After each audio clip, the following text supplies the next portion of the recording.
మాకు తెలవలేదు ప్రభా. మరి ఎన్నో సార్లు ప్రభా నేను మీ సన్నిధి మిస్ అయిపోయిన ప్రభా, మీ పాండమిక్ టైమ్స్లో ప్రభా, ఈ లాక్డౌన్ టైమ్స్లో ప్రభా, మీ డ్యూటీస్ ద్వారా మీ ద్వారా అయినా కానీ తర్వాత మిమ్మల్ని కాపాడి భద్రపరచడం తండ్రి మీకు వందనాలు స్తోత్రం చేస్తున్నాం తండ్రి. ఎంతోమంది ఈ దినాన్ని చూడలేకపోయింది అయ్యా ఎంతమంది గతించిపోయిన ప్రభా తండ్రి, ఎంతమంది ప్రభా మరి హాస్పిటల్లో ఉన్న ప్రభా తండ్రి అయినా మీ సన్నిధి రాలేకపోతుంది ప్రభా.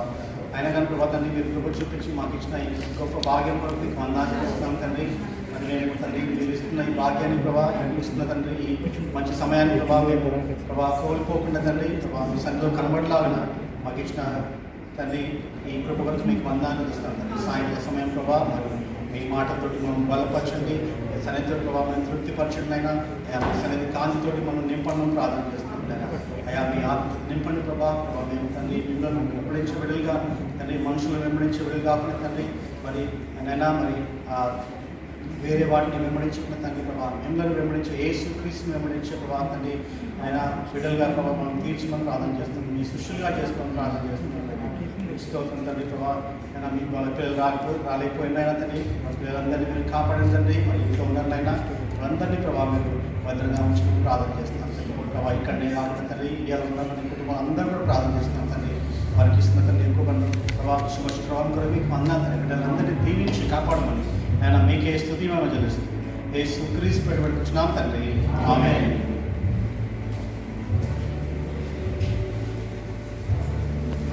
మూడో పాట సుగుణాల సంపన్నుడా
ఈరోజు వాక్యం నేర్చుకునే ముందులో లాస్ట్ వీక్ అక్క మనకు నేర్పించిన వాక్యాన్ని ఒకసారి చూసుకుందాం. కొలసీ పత్రిక 3వ అధ్యాయం 17వ వచనం. మరియు మాట చేత కానీ క్రియ చేత కానీ మీరు ఏమి చేసినను ప్రభువైన యేసు ద్వారా తండ్రి అయిన దేవునికి కృతజ్ఞతాస్తుతులు చెల్లించుచు సమస్తమును ఆయన పేరిట చేయుడి. లాస్ట్ వీక్ మనం ఈ వాక్యం అక్క ద్వారా దేవుడు మనకు నేర్పించారు. ఈ వీక్ వాక్యం చూసుకున్నాము. యోహాను సువార్త 4వ అధ్యాయం 34వ వచనం.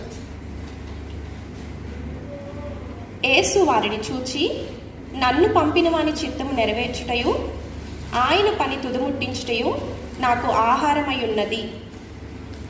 ఈ వాక్యం మనం ఒకసారి నేను చెప్తాను, అందరం రిపీట్ చేద్దాము.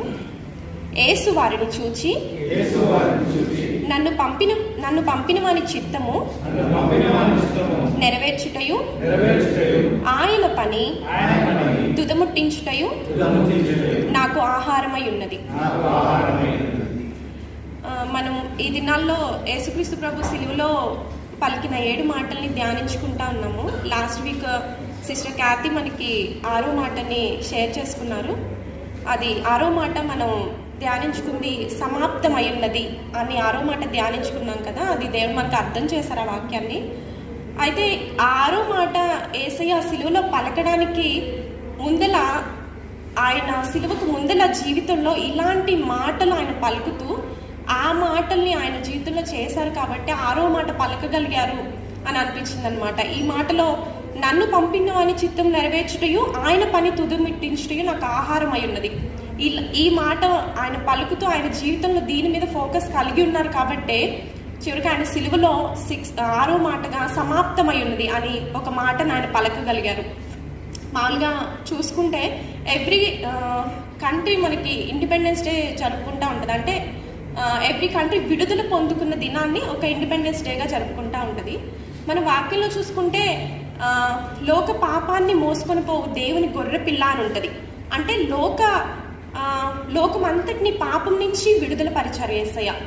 నాకు అనిపించింది ఈ డే లోకమంతటికి ఒక స్వతంత్ర దినోత్సవం, లోకమంతటికి ఒక ఇండిపెండెన్స్ డే, వరల్డ్ ఇండిపెండెన్స్ డేమో అని అనిపించింది నాకు ఈ డేని తలంచుకున్నప్పుడు.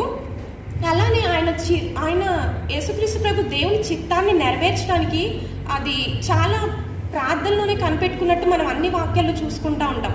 ఆయన ప్రార్థన అన్ని విషయాలు చేస్తూ ఉండేవాళ్ళు. స్వస్థత కొరకు ప్రార్థన చేస్తూ ఉండేవాళ్ళు, అవసరతల కొరకు, చనిపోయిన వాడిని తిరిగి లేపట కొరకు, అన్నిటి కొరకు ప్రార్థన చేసేవాళ్ళు. కానీ ఆయన ఎక్కువ దేవుని చిత్తం కొరకు ఆయన ఎక్కువగా సమయాన్ని గడిపేవారని మనం అన్ని వాక్యాల్లో చూసుకుంటూ ఉంటాం. అలానే మనం సంఘంలో పాడుకుంటూ ఉంటాం ఒక సాంగ్, ప్రార్థన వినడి పావనుడు. ఆ సాంగ్లో ఒక మాట ఉంటుంది, ఆ భక్తుడు ఒక మాట అంటారు, దినములోన చేసిన సేవ దైవ చిత్తముకు సరిపోదా, దీనుడు అయ్యా వంటిగా కొండను చేసిన ప్రార్థన నాకు నేర్పని ఆయన లైఫ్లో చూడగలిగారు. అంటే దినంలో అంత సేవ చేస్తూనే ఉంటారు కానీ అది దైవ చిత్తంకు సరిపోదా, అయినా నువ్వు నైట్ అంతా ప్రేయర్ చేసేవాడివి, వేకుని వెళ్ళి ప్రేయర్ చేసేవారు. ఎందుకంటే దైవ చిత్తాన్ని ఆయన తెలుసుకోవడానికి అంతగా ప్రార్థనలో గడిపేవారు. అలానే మనం కూడా దేవుని బిడ్డలుగా ఆ భక్తుడు ఎలా అయితే ఆయనకు యేసుక్రీస్తు ప్రభు జీవితంలో చూసారో మనం కూడా ఆయన ఎలా అయితే చిత్తం కొరకు ఎంతగా కనిపెట్టుకున్నారో మన జీవితంలో కూడా మనము దేవుని కలిగిన వారంగా ప్రార్థిస్తూనే ఉంటాము. మన అవసరత కొరకు మనం ప్రార్థించాలి. దేవుడు చెప్తున్నారు, మీరు ప్రార్థించండి, మీ ఏ అవసరత ఉన్నా నా దగ్గరికి రండి అని చెప్తున్నారు. మన అవసరతల కొరకు ప్రార్థించాలి. ఇంకా అంతకంటే ముఖ్యంగా దేవుని చిత్తం మన పట్ల ఏమై ఉన్నది, ఎవ్రీ డే ఏమై ఉన్నది, మన లైఫ్లో దేవుని చిత్తం ఏమై ఉందో మనం కూడా కనిపెట్టుకోవాలని దేవుడు ఆశపడుతూ ఉన్నారు. అందుకే మనకి ఈ వాక్యం నేర్పిస్తూ ఉన్నారు. ఇంకా ఒక చోట కూడా ఉంటుంది అనమాట దేవుని వాక్యంలో, మిమ్మల్ని నేను విడిపించింది ఇంకా మీ చిత్తాన్ని చేసుకోవడానికి, ఇంకా మీ ఇష్ట ప్రకారం జీవించడానికి కాదు, కానీ నా చిత్తాన్ని మీరు నెరవేర్చడానికి నేను మిమ్మల్ని విడిపించానని కూడా దేవుని వాక్యంలో ఒకసారి చెప్తారు మనకు దేవుడు. అందుకనే యేసుక్రీస్తు ప్రభు ఈ లోకంలో ఉన్నప్పుడు ఈ మాటను ఎలా పలుకుతూ ఆయన జీవితంలో చేసి సమాప్తపరిచారో మనం కూడా ఈ మాటను నేర్చుకొని మన జీవితంలో కూడా ఇలా చేసి దేవుని చిత్తాన్ని నెరవేర్చే బిడ్డలుగా మనం అందరం ఉందాము. ఈ వాక్యం మనం నేర్చుకుందాము. మళ్ళీ ఒకసారి ఈ వాక్యం చెప్పుకుందాం. యేసు వారిని చూచి నన్ను పంపిన వాని చిత్తము నెరవేర్చుటయు ఆయన పని తుదముట్టించుటయు నాకు ఆహారమై ఉన్నది. యోహాను సువార్త 4:34. Thank you.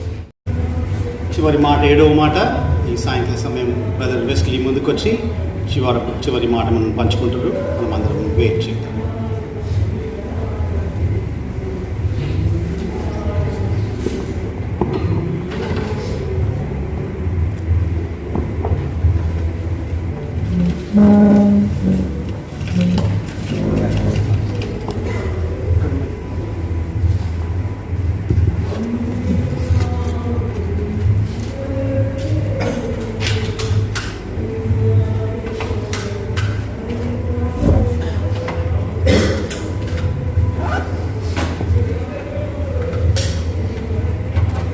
అందరికీ వందనాలు.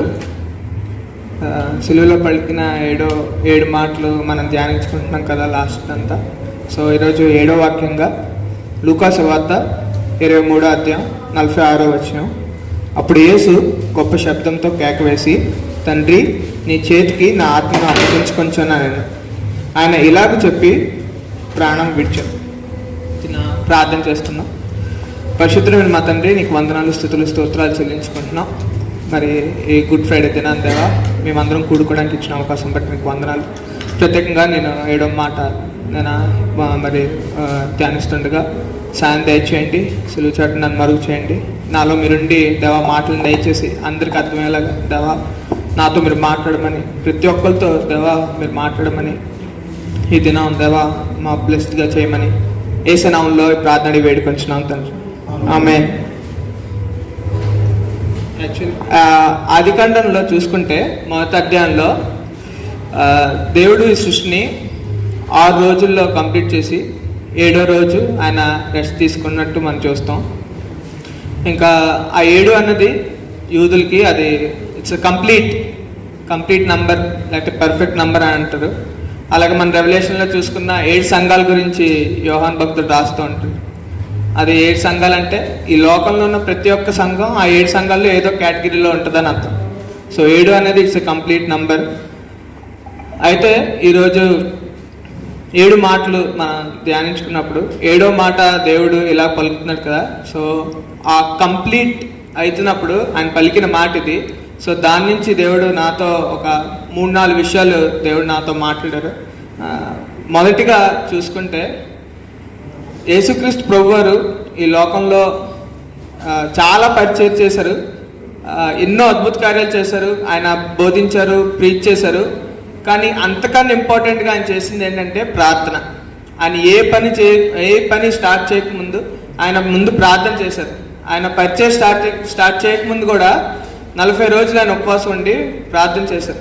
సో ఈ 7వ మాటలో మనం చూసుకుంటే ఆయన ప్రార్థనతో ముగించారు. ఆయన ఇలాగా ప్రార్థన చేశారు, నా ఆత్మను మీకు అప్పగించుకుంటున్నానని చెప్పేసి. సో ఆయన లైఫ్ మొత్తం ప్రార్థనతోనే నిండి ఉంది. అండ్ 7 ఆ లాస్ట్ దినము, ఆ లాస్ట్ సమయంలో కూడా ఆయన దేవునికి ప్రార్థన చేసినట్టు మనం చూస్తున్నాం.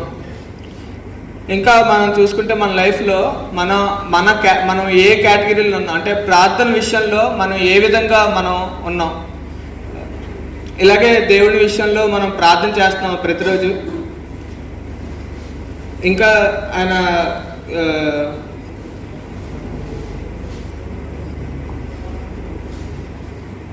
మనం చూసుకుంటూ ఉంటే ఎప్పుడు తెల్లవారుజామున లేచి ప్రార్థన చేయడం చూస్తాం, ఈవినింగ్ ప్రేయర్ చేయడం చూస్తాం. సో మన జీవితంలో కూడా ప్రార్థన ఎంత ఇంపార్టెంటో ఆయన మనకు నేర్పిస్తున్నారు. ఆయన ఈ లోకంలోకి వచ్చి మనకి ఏది నేర్పించారు అంటే ఆయన పరలోక ప్రార్థన నేర్పించారు.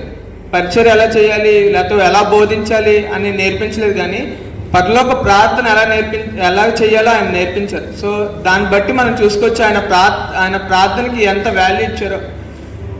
ఆయన చనిపోక ముందు కూడా ఆయన ప్రార్థనలో ఆ సమయాన్ని గడిపి, ఎందుకంటే అది చాలా కష్టమైన పని ఆయన చేస్తుంది. సో ఆ సమయంలో కూడా ఆయన ప్రార్థన చేస్తూ ఆ సిలువ కార్యం చేయగలిగారు. ఇంకా మన బైబిల్లో ఎన్నో ఎగ్జాంపుల్స్ చూసుకోగలం మన ప్రార్థన ఇంపార్టెన్స్. నెహేమియా అంత పెద్ద యెరూషలేము గోడలు కట్టడానికి కారణం ఆయన ముందు ప్రిపేర్ అయింది, ప్రార్థనలో ప్రిపేర్ అయ్యారు. ఆయన దేవుని ఎదుట మొరపెట్టుకొని అప్పుడు ఆయన పని పూనుకున్నాడు. సో ఎస్తేర్ గ్రంథాన్ని మనం చూసినప్పుడు ఆయన యూతులందరినీ సంహరించాలని రాజు చెప్పినప్పుడు అసలు రాజు మాటని వెనక్కి తీసుకోవడం అనేది అసలు జరగని పని.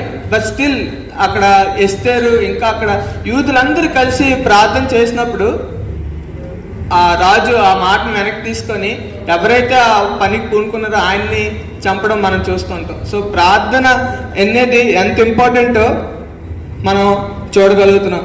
ఇంకా ఆయన మాట్లాడుతూ నా ఆత్మను మీ చేతికి అప్పగించుకుంటున్నాను అన్న మాట యాక్చువల్లీ మనం చూసుకుంటే పాత నిబంధనలో కీర్తనలో ఉంటుంది. కీర్తనలో 31:5 అందులో రాసి ఉంటుంది సేమ్ అదే వర్డ్. సో ఆ లేఖనం కూడా దేవుడు నెరవేర్చినట్టు మనం చూస్తూ ఉంటాం. సో దేవుడు ఈ విషయంలో కూడా ఆ స్క్రిప్చర్స్ ఆయన ఎంత బాగా గుర్తుపెట్టుకున్నారో మనం చూసుకోవచ్చు. సో అక్కడ మాట్లాడుతూ అంటుంటారు ఎప్పుడైనా ఆయన 40 days ఉపవాసం ఉండి ప్రార్థన చేసి ఆయన వచ్చినప్పుడు సాతాను శోధించినప్పుడు ఆయనతో మాట్లాడినప్పుడు ఆయన స్క్రిప్చర్ యూజ్ చేసి ఆయన వాక్యం యూజ్ చేసి సాతానుతో మాట్లాడుతుంటారు. ఇంకా పరిశీలి వచ్చి అడిగినప్పుడు ఆయన వాక్యంతోనే జవాబు దయచేస్తుంటారు. మీకు తెలీదా ధర్మశాస్త్రంలో ఏం రాయబడిందో అన్నట్టుగా ఆయన మాట్లాడటం మనం చూస్తాం. సో మన జీవితంలో కూడా వాక్యం ఎటువంటి ప్లేస్ ఎటువంటి స్థానంలో ఉందో మనం ఒకసారి ఆలోచించుకోవాలి. మనం ప్రతి వారం కంఠిత వాక్యం నేర్చుకుంటాం, అంతేకాదు మరి ప్రతిరోజు క్వైట్ టైం చేసుకుంటాం, ప్రతి దినము ఫ్యామిలీ ప్రేయర్ చేసుకుంటూ ఉంటాం. సో దేవుడు మాట్లాడిన మాటలు మనకి గుర్తుంటున్నాయా, మన హృదయంలో అవి ఉంటున్నాయా? ఇతరులకి ఒకవేళ సువార్త చెప్పాలి అన్నప్పుడు మనం మామూలుగా చెప్పేస్తున్నామా లేకపోతే వాక్యం నుంచి చెప్తున్నామా? సో మనం ఒకసారి క్వశ్చన్ చేసుకుందాం, ఎలాగా మన జీవితంలో వాక్యం ఉందో. అంతేకాదు ఆయన ఇంకా మనం అసలు ఈ బైబిల్ మన చేతి రాగలడానికి కారణం ఎంతోమంది వెనకాల శ్రమ పడ్డారు. ఈరోజు అప్పుడులో బైబిల్ అనేది ఎవరికీ లేదు, బట్ స్టిల్ మన చేతుల్లో ప్రతి ఒక్కళ్ళలో ఒక్కొక్క బైబిల్ ఉందంటే దానికి కారణం వాళ్ళు శ్రమించారు. సో అలాంటి బైబిల్ని మనం ఎక్కడ అది ఏ స్థానంలో ఉంది మన జీవితంలో? 3-4 వర్షాలు ఉంటే ఒక్కొక్కరి దగ్గర, కానీ బట్ స్టిల్ అది మనం యూజ్ చేస్తున్నామా? అది మన వాక్యం నేర్చుకోవడానికి అది ఉపయోగపడుతుంది మన జీవితంలో? We have to question ourselves. ఇంకోటి నాతో దేవుడు మాట్లాడింది, ఆయన అక్కడ మాట్లాడుతూ తండ్రి అని అక్కడ మెన్షన్ చేస్తుంటారు, ఫాదర్. ఆయన పలికిన 7 మాటల్లో 4వ మాటలో దేవా దేవా నా చేతి నుండి విడిచితివి అని అక్కడ దేవా అని మెన్షన్ చేస్తాడు. ఎందుకంటే ఆ సమయంలో దేవుని మీద పాపమంతా మోపింది. అప్పుడు తండ్రి అయిన దేవుడు వెనక్కి తిరగడం మనం చూస్తుంటాం. అప్పుడు ఆ తండ్రి మధ్య కొడుకు మధ్యలో ఉన్న రిలేషన్ బ్రేక్ అయిపోతుంది. బట్ తర్వాత 7th verse ఆయన మాట్లాడుతూ తండ్రి అని మెన్షన్ చేస్తుంటారు. సో ఆ రిలేషన్ అనేది వెంటనే మళ్ళీ ఆ రిలేషన్ బాండింగ్ అనేది ఏర్పడడం మనం చూస్తుంటాం. సో మనం కూడా ఎప్పుడు చాలా విషయాల్లో ఎన్నో ప్లేసెస్కి వెళ్తూ ఉంటాం, ఎన్నో ఆఫీస్కి వెళ్తున్నప్పుడు, బయటకి ఎక్కడికి వెళ్తున్నప్పుడు, ఏ సమయంలోనైనా మన జ్ఞాపకం ఉంచుకోవాల్సింది ఏంటంటే మనకు పరలోకపు తండ్రి మనకున్నాడు, హెవెన్లీ ఫాదర్ మన కోసం ఉన్నాడని చెప్పేసి. మనం బైబిల్ నుంచి ఎగ్జాంపుల్ చూసుకుంటే షద్రక్, మెషక్, అబేద్నెగో గురించి మనం చూసుకున్నప్పుడు వాళ్ళు ఆ సమయంలో రాజు చిత్తానికి వాళ్ళు తలొక్కలేదు. అప్పుడు వాళ్ళని తీసుకెళ్ళి అగ్నిగుండంలో పడేసినప్పుడు అక్కడ ఆయన రాజు ఒక మాట అంటారు. దానియేలు గ్రంథం 3:25 ఒకసారి నా కోసం చదువుతారు.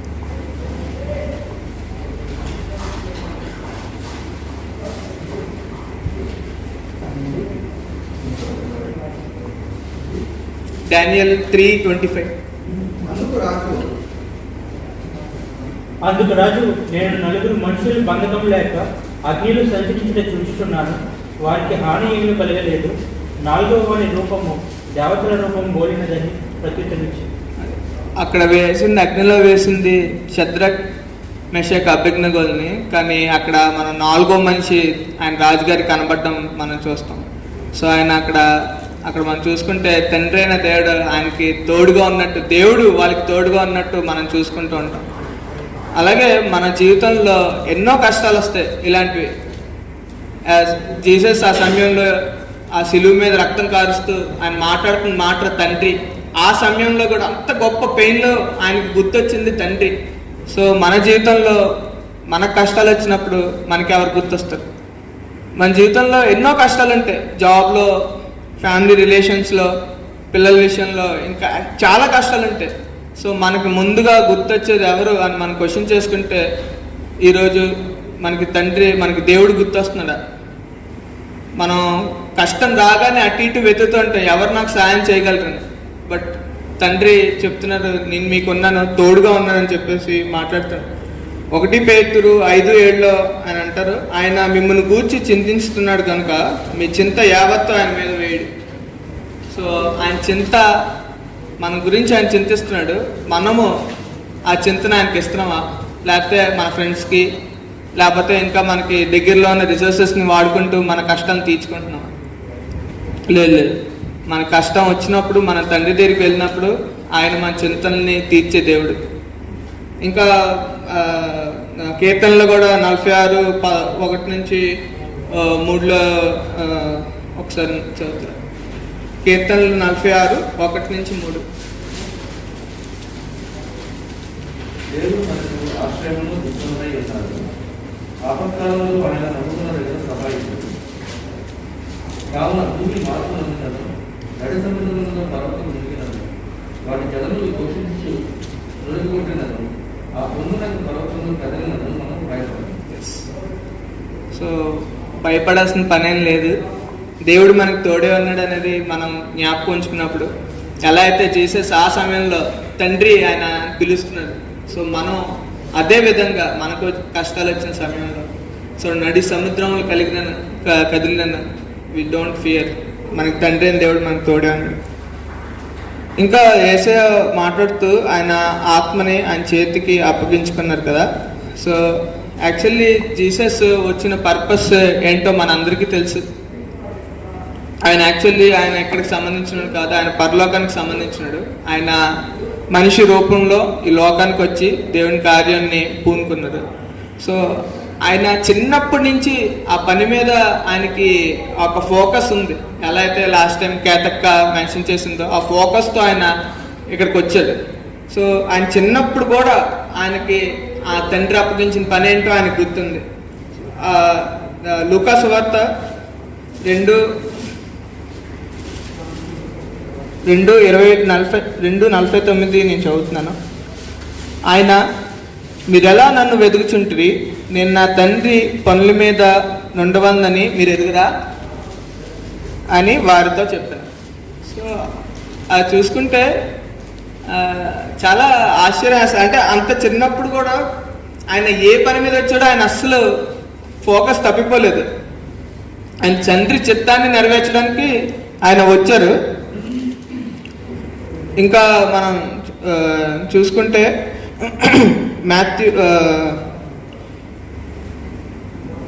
జాన్ 15:17 కూడా రాసి ఉంటుంది. ఇంకా చాలా విషయాల్లో, చాలా వచనాల్లో రాసి ఉంటుంది ఆయన తండ్రి చిత్తాన్ని నెరవేర్చడానికి వచ్చానని చెప్పేసి ప్రతిసారి ఆయన దాన్ని గుర్తుపెట్టుకుంటూ ఉంటారు. సో ఆయన వచ్చింది మన లోక పాపం తీసివేయడానికి వచ్చారు. ఆయన వచ్చి ఆయన చివరిగా మాట్లాడుతున్న మాట, నా ఆత్మని మీ చేతికి అప్పగించుకుంటున్నాను. సో ఆయన మరీ గుర్తుపెట్టుకున్నారు, నేను ఎక్కడికి సంబంధించినాను కాదు, నేను వచ్చిన పని ఏంటో నాకు తెలుసు, అది అయిపోయింది, నేను వెళ్ళాల్సింది దేవుడి దగ్గరికి. ఆయన గుర్తుపెట్టుకొని ఆ లాస్ట్ ఆయన పలుకుతున్న మాట అది. సో మన జీవితంలో కూడా మనం బాగా తెలిసిన వర్స్ ఏంటంటే, తల్లి గర్భంలో రూపింపక మునిపే ఆయన మన ఎరిగారని ప్రతిసారి మనం ఇది వింటూ ఉంటాం. సో తల్లి గర్భంలో రూపింపక మునిపే మన దేవుడు మన గురించి తెలుసు, ఏంటి మనం ఇక్కడ ఏం చేయాలో తెలుసు. సో బట్ మనం ఏం చేస్తున్నాం, బ్యాంక్ బ్యాలెన్స్లు అన్నీ కూడబెట్టుకొని ఆ సమయం వరకు ఆయన పని ఏమీ చేయకుండా. సో ఈ గుడ్ ఫ్రైడే ఒకవేళ మన జీవితంలో మనం దేవుడు అప్పగించిన పని మనకు తెలియకపోతే, వి జస్ట్ ఆస్క్ గాడ్, దేవుడిని అడుగుదాం, దేవా నన్ను ఈ లోకానికి ఎందుకు తీసుకొచ్చావు, నేను చేయవలసిన పని ఏంటి. ఒకవేళ తెలిసి కూడా మనం చేయకపోతే, తెలిసి కూడా నిర్లక్ష్యం పెడితే again we will commit ourselves. మనం దేవుడిని అడుగుదాం, దేవా క్షమించు, ఆ పని చేయగలడానికి సాయం దయచేయమని. మాథ్యూ మత్తయి సువార్త 6:33 రాసి ఉంటుంది, ముందు నా నీతిని నా రాజ్యాన్ని వెతకండి అప్పుడు సమస్తం మీకు దొరుకుతుందని చెప్పి. సో మనం ఫస్ట్ నీతిని రాజ్యాన్ని, దేవుని రాజ్యాన్ని నీతిని వెతుకుదాం. ఆయన మనకు అప్పగించిన పని ఏంటో మనం జ్ఞాపకం ఉంచుకుందాం. ప్రతిరోజు దాని గురించి ప్రేయర్ చేస్తే ఎలా అయితే యేసయ్య ప్రేయర్లో ప్రతిరోజు జ్ఞాపకం ఉంచుకున్నాడో తన ఒక పని ఏంటో, సో అలానే మనం కూడా మన జీవితంలో ప్రతిరోజు దాని గురించి ప్రేయర్ చేసుకుంటూ మనం దేవుని పని పూనుకుందాం. ఇంకా అలానే మనం కూడా జ్ఞాపకం ఉంచుకోవాలి ఏంటంటే మనం ఎక్కడికి సంబంధించడం కాదు, దేవుడు ఒక పని మీద పంపించారు, తిరిగి మళ్ళీ అక్కడికే మనం చేరుకుంటాం. అక్కడ ఒక వర్స్లో రాసి ఉంటుంది, నాకు కరెక్ట్గా గుర్తులేదు, మనం పరదేశం ఇక్కడ. So we don't belong here, మనం ఎక్కడికి సంబంధించడం కాదు, మనం పరలోకం దేవుడికి సంబంధించిన బిడ్డలు. సో తిరిగి మనం దేవుడి దగ్గరికే వెళ్తామనే ఒక హోప్తో మనం ఉండాలి, అంతేగాని ఇక్కడే ఉండిపోదామని నెవర్, ఎప్పుడు అలా ఆలోచించకూడదు. మనం ఎప్పుడు దేవునికి సంబంధించిన బిడ్డలమే. సో ఎప్పుడు మనం అక్కడికే చేరుకుంటామని ఒక హోప్ కలిగి ఉండాలి. ఇంకా 2 కొరింథీ 5:1 ఉంటుంది, ఒకసారి నా కోసం చదువుతాను. 2 కొరింథీ 5:1. భూమి మీద మన గుడారమైన ఈ నివాసము శిథిలమైపోయినను చేతిపడి కాక దేవుని చేత కట్టబడినది నిత్యమైనది అయిన నివాసము పరలోకమని మనకున్నదని ఎదుగుతుంది. అదే పరలోకంలో ఉంది మన కోసం, దేవుడు వెయిట్ చేస్తుంటారు మన కోసం. నేను ఎక్కడ ఉంటానంటే కుదరదు, మనం అక్కడికే వెళ్తాం కాబట్టి. సో మనం దాని గురించే ఆ నిరీక్షణ కలిగి ఉండాలి. ఎలా అయితే స్టెఫెన్ ఆయనకు అప్పగించిన పని పూర్తి చేసి ఆయన లాస్ట్లో ఆయన మాట్లాడుతున్న మాట అపోస్తుల కార్యం 7:59 ఒకసారి.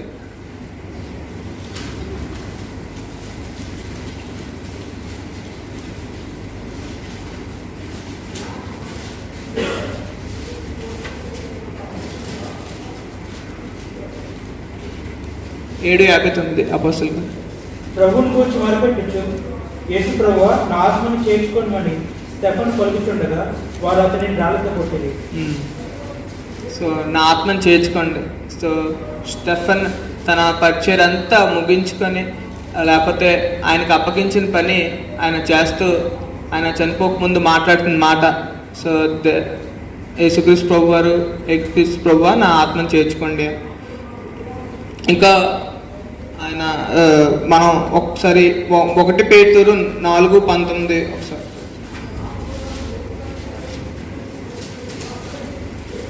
కాబట్టి దేవుని చిత్త ప్రకారము బాధపడేవారు సత్ప్రవర్తన గలవారై నమ్మకమైన సృష్టికర్తను తమ ఆత్మలను అప్పగించుకున్నారు. సత్ప్రవర్తన గలవారే నమ్మకముగా తన ఆత్మను అప్పగించుకోవాలి. ఎలా పడితే అలా కాదండి, ఓన్లీ పరిశుద్ధంగా. ఇంకా ఒక వచనంలో రాసి ఉంటుంది, పరిశుద్ధత లేకపోతే దేవుడిని చూడడం అని చెప్పేసి. సో మన జీవిస్తున్న జీవితాన్ని ఒకసారి జ్ఞాపకం ఉంచుకుందాం, ఒకసారి ఆలోచిద్దాం, మనం ఏ విధంగా జీవిస్తున్నాం, మనం సత్ప్రవర్తన కలిగి ఉన్నామా, నమ్మకం కలిగి ఉన్నామా, ఒబీడియన్స్ ఉందా మనలో, పరిశుద్ధత ఉందా మనలో, ఒకసారి జ్ఞాపకం ఉంచుకొని ఈ గుడ్ ఫ్రైడే దినాన ఒకసారి మనం జ్ఞాపకం ఉంచుకొని అడుగుదాం దేవుడిని. మనం చనిపోయేటప్పుడు మన ఆత్మ దేవుడి దగ్గర చేరుతుంది. సో సత్ప్రవర్తన కలిగి పరిశుద్ధంగా జీవించి యేసయ్య చూపించిన మాదిరిలో ప్రేయర్, బైబిల్, మన తండ్రి అయిన దేవుడు తోడే ఉన్నాడని జ్ఞాపకం ఉంచుకొని ఈ ఒక వాక్యాన్ని ముగిద్దాం అనుకుంటున్నాను. Thank you. గుడ్ ఫ్రైడే దినమే 7 వర్డ్స్ మార్నింగ్ 12 నుంచి 3 వరకు మాట్లాడుతుంటాం. కానీ మన సంఘంలో, చిన్న సంఘంలో మనము డిసైడ్ చేసుకున్నాము కొద్ది దినాల ముందే మనము స్టార్ట్ చేసుకుందాము, టైం సరిపోదు కాబట్టి ధ్యానం చేసుకుందామని. సో మరొకసారి మనం ఒకసారి జ్ఞాపకం చేసుకుందాం. యేసు పలికిన 7 మాటల్లో కొన్ని మనం జ్ఞాపకం చేసుకుందాం. మొదటి మాట లూకాసు వార్త 23వ అధ్యాయము 34వ వచనంలో మనము అతను ఎజ్రా బ్రదర్ మనకు వాక్యం చెప్పినారు. యేసు చెప్తా ఉన్నాడు, తండ్రి వీరు ఏమి చేర్చున్నారో వీరు ఎరగరు కనుక వీరిని క్షమించమని చెప్పాను. మొట్టమొదటి మాట యేసు ప్రభు నోట్ల నుంచి వచ్చింది తండ్రి కదా. ఇప్పుడే మనం విన్నాము, ఎజ్రా మన బెస్ట్ కూడా చెప్తా ఉన్నాడు తండ్రి. ఆ తండ్రి ఫస్ట్ ఆయనకు జ్ఞాపకం వచ్చింది ఆ పెయిన్లో, ఆ ఆ ఘోరమైన పెయిన్ భరిస్తూ ఉంటే కూడా ఆయనకి జ్ఞాపకం వచ్చింది తండ్రి. ఆ తండ్రి ఏ విధంగా పిలవాలో మనకి నేర్పిస్తూ ఉన్నాడు అక్కడ. తండ్రి అని చెప్పేసి అక్కడ మొట్టమొదటిసారి మొదటిసారి ఆయన సిలువలో పలికిన మాటలు యేసు అంటున్నాడు తండ్రి అని చెప్తా ఉన్నాడు. సో మనకు యేసు ప్రభుకి వాళ్ళ డాడీకి లేకపోతే తండ్రి అని దేవునికి రిలేషన్షిప్ ఎంత దగ్గరగా ఉండే అంటే ఆయన ప్రతీది కూడా ఆయన చెప్పకుండా చేయలేదంట. ప్రతీది కూడా ప్రతి దినము ప్రతి క్షణం కూడా ఆయన తండ్రికి చెప్పుకుంటా ఆయన చేసింది ఏది చేసినా కూడా చెప్తా ఉన్నంట ఆయనకి. అంటే అంత క్లోజ్ రిలేషన్షిప్ తోటి ఆయన తండ్రితోటి పోతున్నట్టు మనం చూస్తాం కదా. అందుకనే ఆయన చనిపోయేటప్పుడు కూడా తండ్రి అని అక్కడ ఆయన అడ్రస్ చేస్తూ ఉన్నాడు.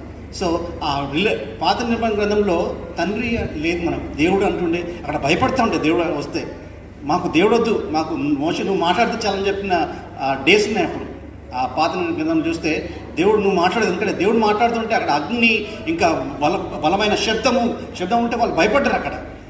కానీ అంటారు వాళ్ళు అక్కడ మోషే మాట్లాడితే చాలని. కానీ ఇక్కడ దేవునికి ఆ కొడుకున్న సంబంధాన్ని నీకు నాకు అటువంటి సంబంధాన్ని మనకి ఇస్తున్నాడు.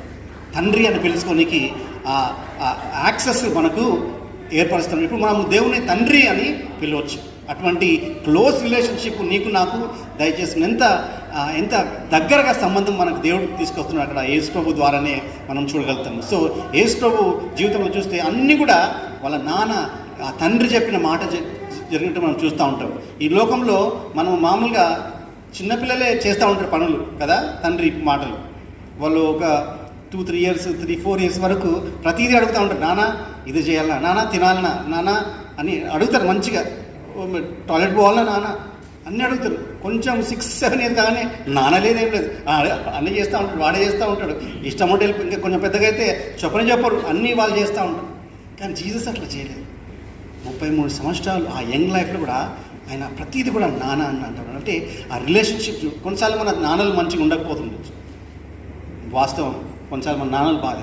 కానీ పరలోకపు తండ్రి ఆయన లవింగ్ గాడ్, ఆయనకు మనం అన్నీ చెప్పుకోవచ్చు. సో మనము స్టార్ట్ చేద్దాం, చెప్పుకుందాం, అన్నీ కూడా చెప్తాం ఆయనకి. అన్నీ మన మనసంతా ఇప్పి చెప్పుకోవచ్చు ఆ తండ్రికి. ఉదయం నుంచి నువ్వేవైతే చేయబోతున్నావో చెప్పుకోవచ్చు. రాత్రికి వచ్చిన తర్వాత పండుకుని ముందుకు ప్రభా దీంట్లో సహాయం చేసినందుకు వందనాలు చెప్పేసి తండ్రికి దగ్గర మనము వేడుకోవచ్చు. సో అటువంటి రిలేషన్షిప్ మనము తయారు చేద్దాం. ఎందుకంటే యేసు ప్రభు మనకు చూపెట్టినది తండ్రి అని చెప్తా ఉండే అక్కడ, ఫాదర్ అని చెప్పేసి. సో అటువంటి రిలేషన్షిప్. ఇంకోటి దేవుడు యేసు ప్రభు చేసింది ఏంటంటే ఆయన మనల్ని పిల్లలుగా చేసిందంట. ఆ తండ్రి కుమారులుగా యేసుక్రీస్తు ద్వారా చేసినట్టు యోహాను సువార్తలో ఉంటుంది 1వ అధ్యాయము, అది 11వ అధ్యాయము 11వ వచనం 12వ వచనంలో ఉంటుంది. తన్ను ఎందరు అంగీకరించిరో వారందరికీ, అనగా తన నామమందు విశ్వాసముంచిన వారికి దేవుని పిల్లలగుటకు ఆయన అధికారం. ఎవరంటే యేసుక్రీస్తు మనకు అధికారం ఇచ్చిండు. జీసస్ గాడ్ని ఫాదర్గా పిలవడానికి. ఎంత గొప్ప దేవుడు కదా. ఆ రిలేషన్షిప్ మనకి ఇచ్చినప్పుడు దాన్ని మనం యూటిలైజ్ చేసుకుందాం. మనం అన్నీ చెప్పుకోవచ్చు. మనం చేసే పనులు లేకపోతే మనకి ఏదైతే కష్టం ఉందో అవన్నీ కూడా మన నాన్నకి, ఈ పరలోక తండ్రికి మనము చెప్పుకోవచ్చు. అటువంటి యాక్సెస్ మనకున్నది, వేరేలోకి లేదు. వేరే దేవుని తెలియని వాళ్ళకి లేదు. వాళ్ళు దేవుని భయపడతా ఉంటారు, దేవుని పక్క పెడతారు, దేవుని కాల్ చేస్తారు, దేవుని చేస్తారు. కానీ మన దేవుడు తండ్రి, మన దేవుడు తండ్రి. రెండవ మాట లూకాసు వార్త 23వ అధ్యాయము 43వ వచనంలో ఉంటుంది. అందుకు ఆయన వానితో, నేడు నీవు నాతో కూడా పరదేశంలో ఉందువని నిశ్చయంగా నీతో చెప్పుచున్నానండి. ఇది మరి శ్రీను క్లాసికల్ ప్యాలెస్లో పనిచేసిన శ్రీను మనకు దేవుని వాక్యం పంచుకున్నాడు. సో ఇక్కడ మనం చూసినట్లయితే ఆ దొంగ ఆ చిన్న రిక్వెస్ట్ చెప్పింది అంతే, రిక్వెస్ట్ చేసింది అంతే.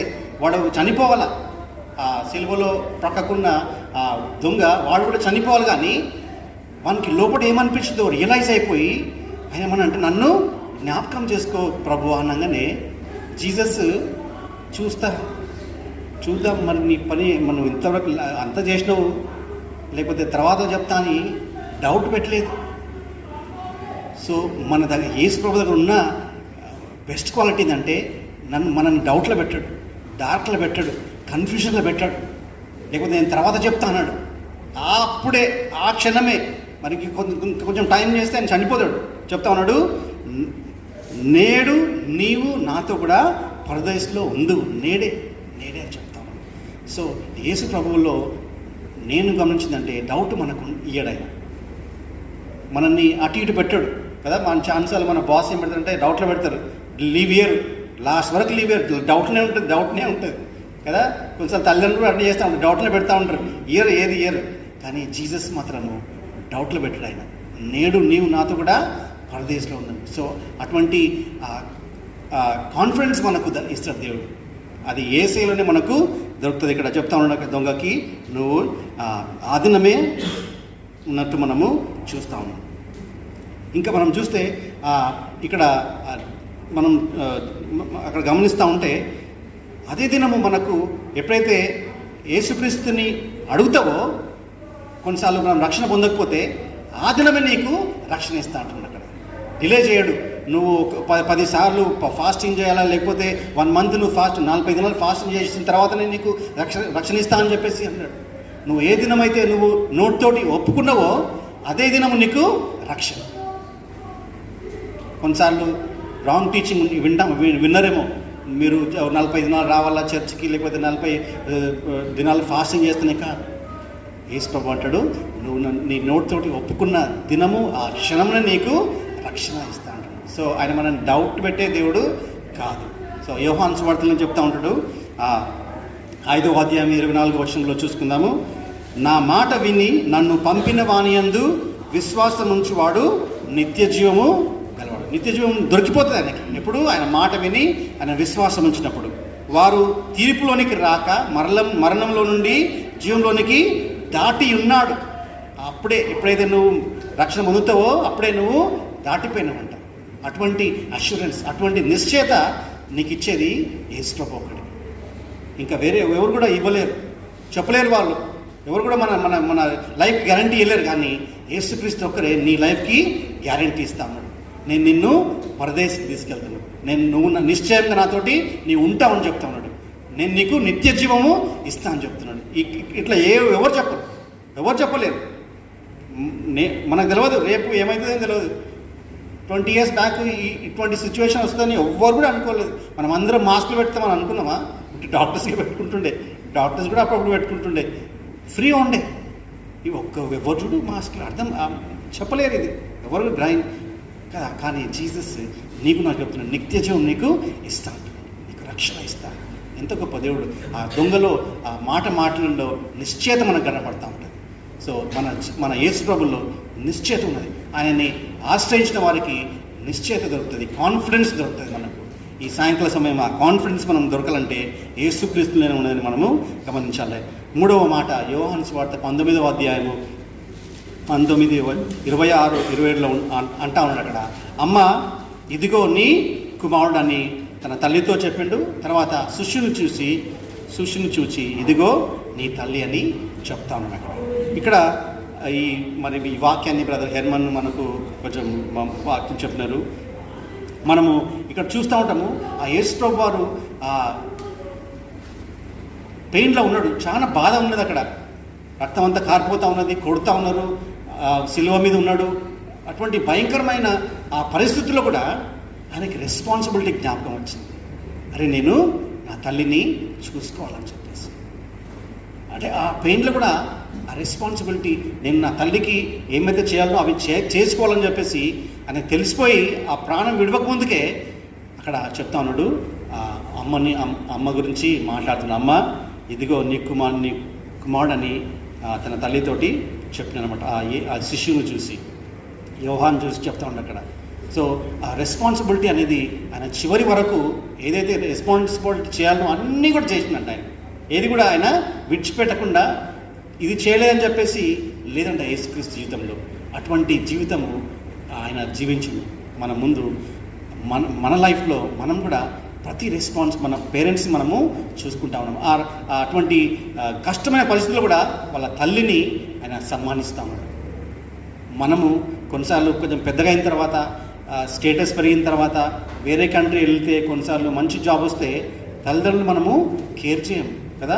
కొంతమంది పట్టించుకోరు, కొంతమంది అయితే మాట్లాడరు, ఫోన్ చేయరు కదా. ఛాన్సల్ సొంత బ్లడ్ రిలేషన్స్ నేను చూస్తా ఉన్నాను. మరి అందరూ చూసి ఉండొచ్చు.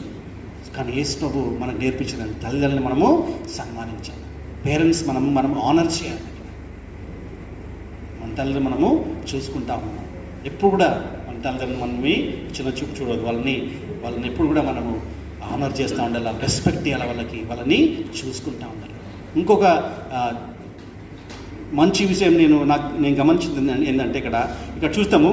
ఒకసారి పేతురు అడుగుతాడు, పేతురు యేసు ప్రభువుని, ప్రభా మేము అన్నీ విడిచిపెట్టేసినాము, మేము మా ఇళ్ళని, మా పిల్లల్ని, మా ఆస్తులు అన్నిటి విడిచిపెట్టినాం, మా సంగతి అంటాడు యేసు ప్రభువుని. అప్పుడు యేసు ప్రభు ఒక మాట రిప్లై చేస్తూ ఉంటాడు. ఏమంటాడంటే లూకాసు వార్త 18వ అధ్యాయం 28వ వచనంలో పేతురు అంటాడు, ఇదిగో మేము మాకు కలిగినవి విడిచిపెట్టి నిన్ను వెంబడించిమనగా. అప్పుడు యేసు ప్రభు అంటా ఉన్నాడు, దేవుని రాజ్యము నిమిత్తము ఇంటినైనను, భార్యనైనను, అన్నదమ్ములనైనను, తల్లిదండ్రులనైనను, పిల్లలనైనను విడిచిపెట్టిన వాడెవడును ఇహమందు చాలా రెట్లును పరమందు నిత్య జీవను పొందకపోడని నిశ్చయంగా మీతో చెప్పుచున్నానని వారితో చెప్పారు. సో ఈ అర్థము మనకు ఎట్లా మనం మీనింగ్ఫుల్గా అవచ్చు అంటే, ఎప్పుడైతే యేసు ప్రభు ఆ సిలువలో ఆ తల్లిని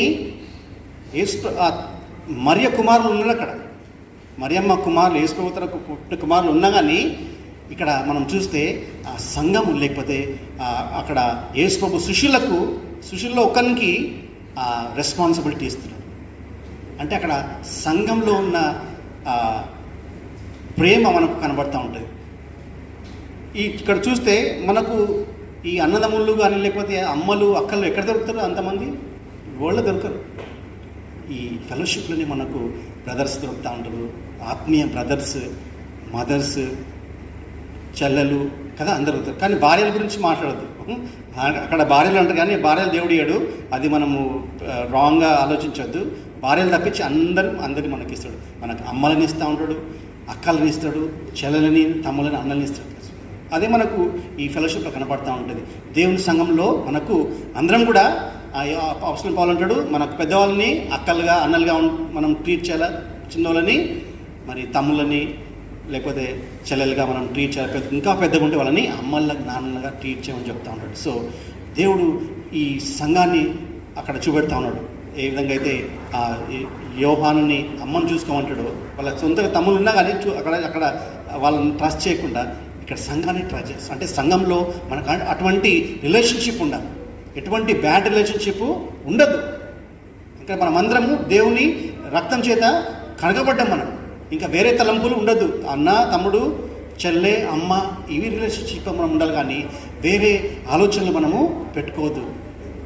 బ్రదర్స్ సిస్టర్స్ చూసినా కానీ, సిస్టర్ బ్రదర్ చూసినా కానీ మనకు అటువంటి హోలీ రిలేషన్షిప్ ఉండాలని చెప్పేసి ఈ మాట ద్వారా నాకు అర్థమైంది. సో మూడవ మాట మనం నాలుగో మాటలో మనం చూసుకున్నట్లయితే అక్కడ ఉంటాడు మత్తయి సువార్త 27వ అధ్యాయము 46వ వచనంలో, నా దేవా, నా దేవా, నన్నెందుకు చెయ్యి విడిచితి. బ్రదర్ స్టీవెన్ ఉన్నప్పుడు మనకు దేవుని వాక్యం చెప్పినారు. మనం అనుకుంటాము, ఈ దేవుడు, ఈయన సృష్టికర్త, ఈయన దేవుని కుమారుడు, ఎట్లా ఈయన ఇంత ఎక్స్పీరియన్స్ చేస్తూ ఉన్నాడు. దేవుడికి ఈ బాధ తెలియదు కదా, వాళ్ళ దేవుళ్ళకు బాధ తెలియదు. కానీ యేసుక్రీస్తు నీ కోసం, నా కోసము ఆయన కుమారునిగా 100% మనిషిగా ఆయన జీవించింది. ఆయన ఇక్కడ వచ్చి నీ బాధ ఎట్లుంటుందో, నా బాధ ఎట్లుంటుందో ఆయన అక్కడ అనుభవిస్తూ ఉన్నాడు. అక్కడ ఆ సిలువలో ఆయన పలుకుతా ఉన్నాడు తండ్రిని. ఇక్కడ ఏమన్నా చేస్తా ఉన్నాడంటే, నా దేవా, నా దేవా, నా చేయి నన్ను ఎందుకు విడిచిపెట్టినవా. ఆయన అక్కడ ఆ గ్యాప్ని, లేకపోతే ఆ తండ్రి చేయి విడిచిపెట్టడము ఎక్స్పీరియన్స్ చేస్తూ ఉన్నాడు. అది ఎందుకంటే ఆ పాపం, ఆ లోక పాపం అంతా కూడా ఒకసారి యేసుక్రీస్తు మీద పడ్డప్పుడు తండ్రి ఆయన ముఖాన్ని చూడలేదంట జీసస్కి. అంటే పాపము ఎంత మనం దూరం చేస్తుందో మనం అక్కడ కనబడతాం. ఆ బాధని యేసుక్రీస్తు ఎక్స్పీరియన్స్ చేసినాడు. మనం అనుకుంటాం జీసస్కి ఏం తెలుసు మనకు బాధ, మనం పడే ఈ కష్టాలు, 12 hours పని చేయడము, లేకపోతే పైసలు లేకపోవడము, తిండి లేకపోవడము ఎట్లా తెలుసు జీసస్కి అనుకుంటాం. కానీ ఆయన ప్రతీది కూడా ఆయన ఎక్స్పీరియన్స్ చేసినాడు. మనకంటే ఇంకెక్కువ ఆయన ఎక్స్పీరియన్స్ చేసినాడు. ఆయనకు ఇక్కడ ఉండడానికి ఇల్లు లేదంట, కదా, నక్కలకు పొరియలు ఉన్నాయి, ఆకాశ పక్షులకు ఉన్నాయి, కానీ నాకు తలదాచుకోనికి ఇల్లు లేదా ఆయనకి. మనకు చాలా మందికి ఇల్లు ఉన్నాయి, అందరికి ఉన్నాయి ఇల్లు, అంటే రెంట్ హౌస్ అన్న ఉన్నది కదా, జీసస్కి లేకుండా. అటువంటి భయంకరమైన ఎక్స్పీరియన్స్ చేసి, సో ఆయన నిన్ను అండర్స్టాండ్ చేసుకోగలడు. నువ్వు పోయే ప్రతి బాధలో ఆయన అండర్స్టాండ్ చేసుకుంటాడు. ఆయన అండర్స్టాండ్ చేసుకొని నిన్ను ఆదరిస్తూ ఉంటాడు. కానీ నీకు దేవునికి దూరం చేసేది ఒకటి ఏంటంటే పాపం. ఆ పాపంని ఎప్పుడైతే నువ్వు ఒప్పుకుంటావో ఆయన నీకోసం దగ్గరకు వచ్చి అన్నీ చేస్తూ ఉంటాడు. సో ఈ సాయంకాల సమయం నీ జీవితంలో ఏదైనా పాపము ఉన్నట్లయితే దేవుడు నీకు హెల్ప్ చేయడు.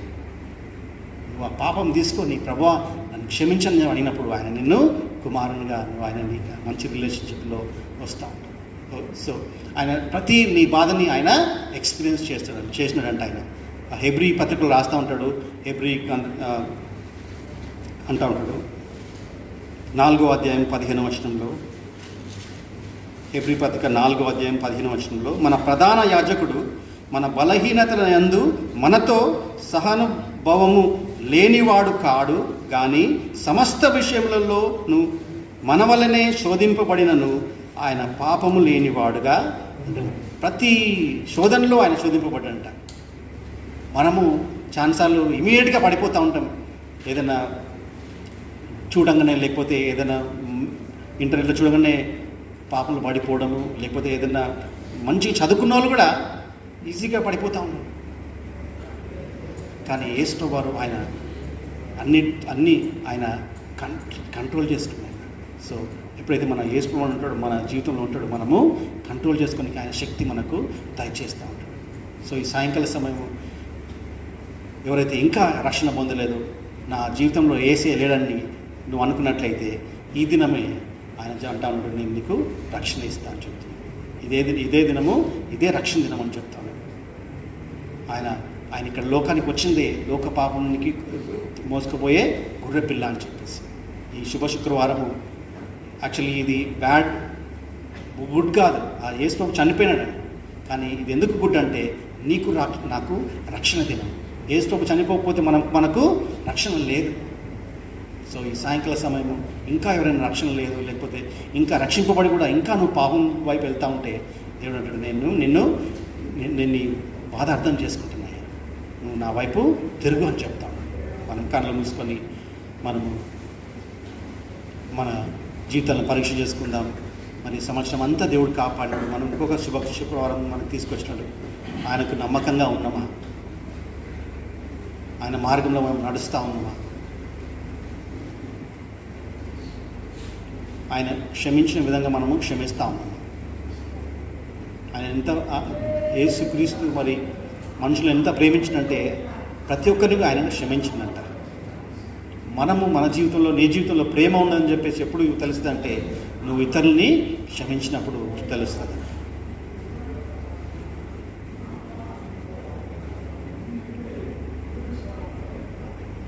మరొకసారి మన జీవితాలని మనం పరీక్షించుకొని దేవునికి కమిట్ చేసుకుందాం, నిర్ణయం తీసుకుందాం. ఈ దినం శుభ శుక్రవారం దినము ఏప్రిల్ 2వ తారీఖు 2021 సంవత్సరంలో అయ్యా నేను నీ కొరకు జీవిస్తా అని చెప్పేసి ఎవరైనా ఇంకా రక్షణ లేని తీసుకుంటే ఈ దినాన్ని జ్ఞాపకం చేసుకోండి. ఆయన నీకు నిశ్చయిత ఇచ్చే దేవుడు. ఆయన నిన్ను తర్వాత ఇస్తా అని, లేకపోతే రక్షణ అని ఆయన నిన్ను వెయిట్ చేయించే దేవుడు కాదయ్యా. ఇదే దినము నీకు నీ హృదయంలోనికి వచ్చి ఆయన నీకు రక్షణ ఇస్తా అని చెప్తాను. రక్షింపబడిన మనందరం కూడా మనం ఇంకా బలపడదాం దేవుళ్ళు. ఆయన కోసం మనం జీవిస్తాం పరిశుద్ధంగా. ప్రభువా మీకు వందనాలు, మీకు స్తోత్రం తండ్రి. మీరు గొప్ప దేవుడు అయ్యా. రాజు ప్రభులకు ప్రభు అయినా మీరు దేవుడై ఉండి మరి మనిషిగా నా కోసం, మా కోసం లోకమంతా పాపములు ప్రభా మీరు వచ్చి అయినా మీరు సిలువలో చనిపోయి నేను 3వ దినం తిరిగి లేచిన మీకు వందనాలు చెల్లిస్తాను ప్రభా. అయ్యా మీకు స్తోత్రం ప్రభా. మరణం నిన్ను ఆపలేదు ప్రభా తండ్రి. అయ్యా ఏది కూడా నిన్ను ఆపలేదనయ్యా తండ్రి. అటువంటి గొప్ప దేవుడు, శక్తిమంత దేవుడు అయినా మా కోసం అందుకు మీకు వందనాలు తెలుస్తుంది తండ్రి. వచ్చిన ప్రతి ఒక్క బిడ్డను ప్రభా దీవించండి, సంఘస్థులందరినీ ప్రభా దీవించండి ప్రభా. ఇంకెవరైతే రాలేదో ప్రభా ఈ రిస్ట్రిక్షన్స్ ద్వారా తండ్రి ప్రభా అందరం కూడా మేము కలుసుకునే భాగ్యం దయచేయమని ప్రభా తండ్రి. ప్రతి వైరస్ నుంచి, ప్రతి కరోనా వైరస్ నుంచి ప్రభా విడుదల దయచేయమని, ప్రతి కంట్రీని ప్రభా మీరు ఫ్రీ చేయమని యేసు క్రీస్తు వేడుకుంటున్నాం తండ్రి. ఆమేన్. తీసుకున్నాను. యేసులో ప్రార్థన చేస్తాను.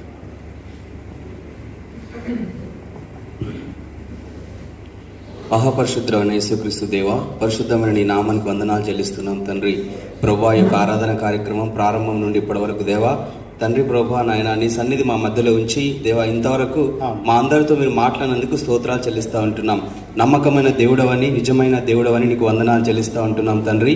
సర్వ మానవాళి పాపాల నిమిత్తం ప్రభువా కల్వరి గిరిలో ప్రభువా శిలువపైన మీరు కాల్చిన పరిశుద్ధమైన రక్తానికై స్తోత్రాలు తండ్రి. మీరు నాయన శిలువపై పలికిన మరి నాయన మీ యొక్క గొప్ప మాటలకై స్తోత్రాలు చెల్లిస్తూ ఉంటున్నాం. ఈ దినం తండ్రి మాటల్ని జ్ఞాపకం చేసుకోవడానికి గడిచిన వారం రోజుల క్రితం కూడా నాయన మీ మాటల్ని ధ్యానం చేసుకోవడానికి ఎంతో కృప చూపించారు. మీకు వందనాలు ప్రభువా. మీ నామాన్ని బట్టి మీకు వందనాలు చెల్లిస్తూ ఉంటున్నాం. సర్వ మానవాళ్ళని రక్షించడానికి ఈ లోకానికి మీరు వచ్చారని, పాప పరిహారార్థ బలిగా మీరు అర్పించబడ్డారని మీకు వందనాలు నాయన. నశించే వారిని ప్రభువా వెతికి రక్షించడానికి మీరు వచ్చిన దేవుడని నీకు స్తోత్రాలు చెల్లిస్తూ ఉంటున్నాం. ఎందరైతే నిన్ను ప్రభువా అంగీకరించారో వారందరినీ ప్రభువా కుమారులుగా తీర్చిదిద్దడానికి నాయన మీరు అధికారం ఇచ్చిన గొప్ప దేవుడు నీకు స్తోత్రములు నాయన. పాపంలో ఉన్నవారిని ప్రభా జీవంలోనికి, నిత్య రాజ్యంలోనికి, నిత్య జీవంలోకి నడిపించే దేవుడు అవన్నీ నీకు స్తోత్రాలు చెల్లిస్తున్నాం. ఆరాధన కార్యక్రమం అంతయు నీ నామానికి మహిమకరంగా మీరు జరిగించేందుకు కృతజ్ఞత అర్పణలు చెల్లిస్తున్నాం తండ్రి. ప్రభా సంఘాన్ని బట్టి ప్రార్థిస్తున్నాం, కృపా కనికరాలు చూపించండి ప్రార్థన తండ్రి. ఈటీఎఫ్ సంఘాన్ని ప్రభా మీరు నడిపిస్తున్నందుకు స్తోత్రములు. సంఘంలో ఉన్న ప్రతి అక్కర మీ నామంలో తీర్చమని ప్రార్థిస్తూ ఉంటున్నాం తండ్రి. సంఘ కాపరిని, కుటుంబాన్ని జ్ఞాపకం చేసుకోండి ప్రభా. వారిని ప్రభా నీ నామానికి మహిమకరంగా మీరు నడిపిస్తున్నందుకు స్తోత్రములు. వారికి ఉన్న అక్కర్లాంటివి తీర్చండి ప్రభా. మా యొక్క ఆత్మీయ సహోదరులను, సంఘానికి వచ్చే ప్రతి బిడ్డని జ్ఞాపకం చేసుకోండి. కంపెనీలో పనిచేస్తున్న ప్రతి బిడ్డని జ్ఞాపకం చేసుకుని ప్రార్థిస్తూ ఉంటున్నాం. వారి వారి అక్కాలను తీర్చండి, మంచి ఆరోగ్యాలు దయచేయండి. ఈ కోవిడ్-19 అనే ప్రభావం తండ్రి అందరి మీద ఉంటుంది దేవా. అందరినీ యేసు క్రీస్తు నామంలో ప్రొటెక్ట్ చేయమని ప్రార్థిస్తూ ఉంటున్నాం. యేసు నామంలో అందరికీ చక్కని ఆరోగ్యాలు ఉండును గాక. యేసు నామంలో అందరికీ ప్రభా ఎవరైతే కోవిడ్ చేసి సఫర్ అవుతారో వారికి స్వస్థత కలుగును గాక. తండ్రి నీకు స్తోత్రం చెల్లిస్తూ ఉంటున్నాం తండ్రి. ఈ సంఘ ఆరాధనను బట్టి మీకు వందనాలు. ఈ యొక్క సమయంలో మేమందరం ఈ సంఘాన్ని ప్రభా వదిలి వెళ్తున్నప్పుడు నీ కృపా బాహుల్యత నా పట్ల, మా అందరి పట్ల ఉంచమని ప్రార్థిస్తూ ఉంటున్నాం. మళ్ళీ మేము కలిసేంత వరకు నీ సన్నిధిలో నాయన భద్రపరచమని, కాపాడమని ఇటు ప్రార్థన పరిశుద్ధ మహోన్నతుడైన యేసయ్య శక్తి నామంలో ప్రార్థిస్తున్నాం పరమ తండ్రి, ఆమేన్. మన ప్రభు రక్షకుడైన యేసుక్రీస్తు కృప, తండ్రి అయిన దేవుని ప్రేమ, పరిశుద్ధాత్మక సహవాసము ఇప్పుడు ఎల్లప్పుడు సదాకాలంతో గాక. ఆమేన్. ఆశీర్వాదం